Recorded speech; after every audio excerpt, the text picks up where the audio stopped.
நேசம் இலவச முதியோர் இல்லம் திருப்பத்தூர், திருவண்ணாமலை, விருதுநகர், ராணிப்பேட்டை ஆகிய மாவட்டங்களில் உள்ள இல்லங்களில் முதியோர் கொடுஞ்செயல் எதிர்ப்பு தினத்தை முன்னிட்டு உறுதிமொழி எடுக்கப்பட்டது. முதியோர் கொடுஞ்செயல் எதிர்ப்பு உறுதிமொழி.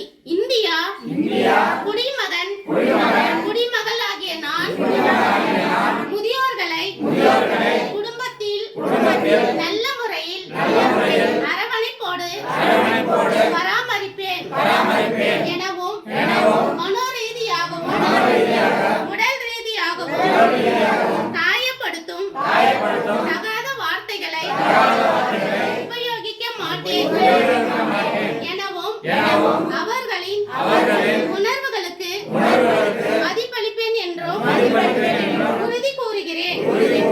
பொது இடங்களான மருத்துவமனை, வங்கி, பேருந்து போன்ற இடங்களில் முதியோர்களுக்கு முன்னுரிமை அளித்து அவர்களுக்கு எதிரான கொடுஞ்செயல்கள், வன்முறைகள் எவ்விதிலும் இழைக்கப்படுவதினை தடுத்திட பாடுபடுவேன் என உளமாற உறுதி கூறுகிறேன். நன்றி. வாழ்க வளமுடன். முதியோர்களுக்கான இலவச உதவி எண் 1